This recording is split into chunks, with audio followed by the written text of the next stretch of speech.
Assalamualaikum warahmatullahi wabarakatuh. Selamat pagi teman-teman semuanya.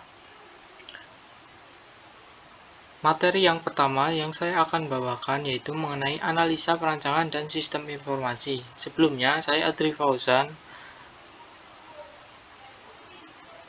kelas C6, yaitu mata kuliah analisa perancangan dan sistem informasi. Kali ini saya akan menjelaskan materi tersebut.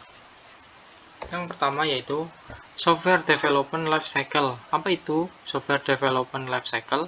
Yaitu proses mengembangkan atau mengubah suatu sistem perangkat lunak dengan menggunakan model-model dan metodologi yang digunakan orang untuk mengembangkan sistem-sistem perangkat lunak dengan menggunakan model-model dan metodologi yang digunakan orang untuk mengembangkan sistem-sistem perangkat lunak sebelumnya.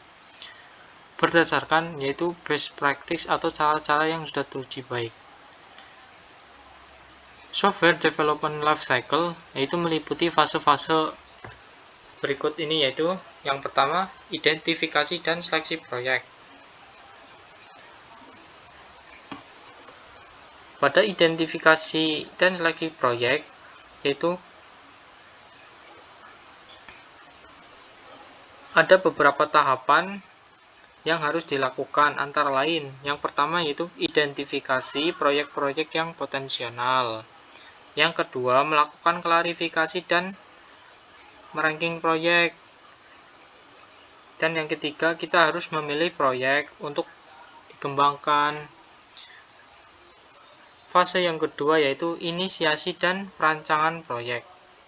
Pada tahap ini kita lakukan secara detail rencana kerja yang harus dikerjakan, durasi yang diperlukan masing-masing tahap, sumber daya manusia, perangkat lunak, perangkat keras, maupun finansial diestimasi. Biasanya hal-hal tadi dituangkan dalam jadwal pelaksanaan proyek. Pembuatan rencana ini bukan langkah mudah karena untuk mengestimasi beban kerja dan durasi dari masing-masing tahap dibutuhkan pengalaman yang cukup banyak. Kesalahan pada tahap ini akan mengakibatkan keuntungan yang diperoleh tidak maksimal, bahkan bisa rugi. Fase yang ketiga, analisis. Pada tahapan analisis, di mana sistem yang sedang akan berjalan dipelajari dan sistem pengganti diusulkan. Dalam tahapan ini, deskripsikan sistem yang sedang berjalan, terus masalah dan kesempatan didefinisikan, dan rekomendasi umum bagaimana memperbaiki, meningkatkan, atau mengganti sistem yang sedang berjalan diusulkan. Target utamanya yaitu memahami dan mendokumentasikan kebutuhan bisnis dan persyaratan proses dari sistem baru. Ada 6 aktivitas utama dalam fase ini, yaitu mulai dari pengumpulan informasi, mendefinisikan sistem requirement, 3 yaitu memprioritaskan kebutuhan, yang keempat menyusun dan mengevaluasi alternatif, yang kelima adalah mengulas kebutuhan dengan pihak manajemen. Fase yang keempat yaitu desain logikal dan desain fisikal. Pada tahapan desain, ada beberapa aktivitas utama yang dilakukan, yaitu mulai dari merancang dan mengintegrasikan, terus merancang arsitektur aplikasi, setelah itu mendesain antarmuka pengguna dan mendesain sistem antarmuka, kemudian mendesain dan mengintegrasikan database, setelah itu membuat prototipe untuk detail dari desain. Yang terakhir itu mendesain mengintegrasikan kendali sistem. Fase yang kelima yaitu implementasi. Pada tahapan implementasi, ada hal yang perlu dilakukan yaitu testing dan instalasi. Terus fase yang keenam, pemeliharaan. Pada pemeliharaan, pembaharuan yang dilakukan tingkatannya bisa sangat variatif, mulai dari perbaiki program yang crash hingga berfungsi kembali sampai pada penambahan modul-modul program yang baru sebagai jawaban atas perubahan kebutuhan pengguna. Tujuan SDLC yaitu Yang pertama, informasi dapat diibaratkan sebagai kebutuhan utama dalam sebuah perusahaan untuk mendukung proses internal. Yang kedua, kekurangan mendapatkan informasi, perusahaan akan mengalami ketidakmampuan mengontrol sumber daya sehingga dapat mengambil keputusan strategis sangat terganggu.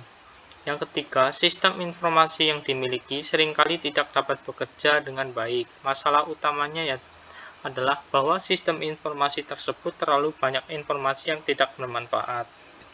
Yang keempat, memahami konsep dasar informasi adalah sangat penting dalam mendesain sebuah sistem informasi yang efektif guna menyiapkan langkah dalam menyediakan sistem informasi yang berkualitas. Manfaatnya ya, kita akan jelaskan sedikit manfaat SDLC tersebut, yaitu meningkatkan proses pengembangan sistem, terus mengurangi terjadinya kesalahan saat proses pengodean. Kemudian kita bisa mengefektifkan waktu proses pengembangan sistem. Terus terdapat diagram alur yang menunjukkan tahapan sistem yang sedang diproses. Kemudian dapat digunakan dalam rancangan seluruh tampilan dan dokumentasikannya. Kemudian, mudah melakukan evaluasi dan pengawasan. Yang terakhir, memaksakan untuk mengikuti standar yang ditentukan. Kelemahannya yaitu terlalu boros, terus SDLC merupakan metode dengan pendekatan terstruktur yang mensyaratkan mengikuti semua langkah. Jadi terlalu mungkin agak banyak lah gitu. Ada model waterfall. Pada model waterfall terdapat beberapa langkah atau beberapa model waterfall, mulai dari tahap analisis, tahap desain, development, testing, maintenance. Pada tahap analisis,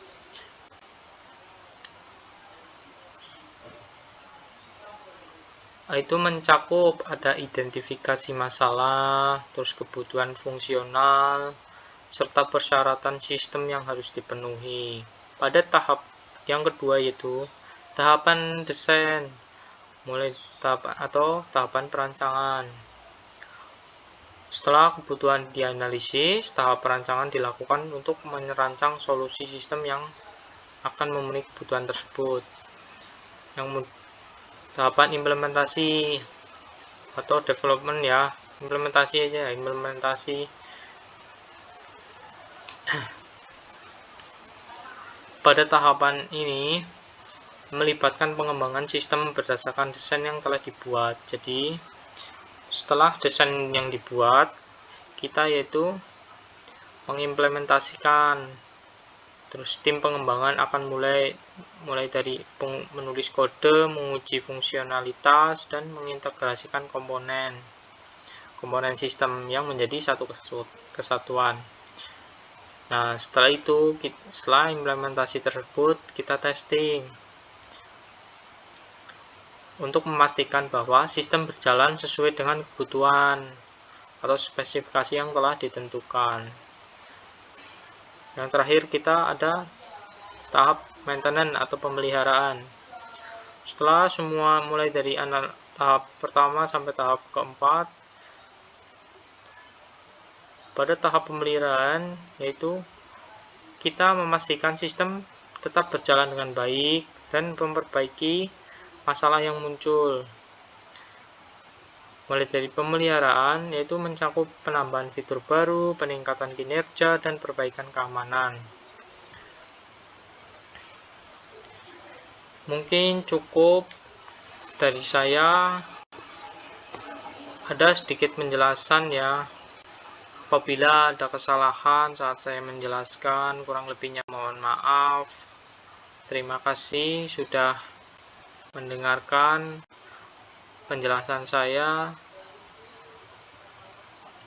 dan semoga ini bermanfaat bagi teman-teman semuanya. Terima kasih. Wassalamualaikum warahmatullahi wabarakatuh.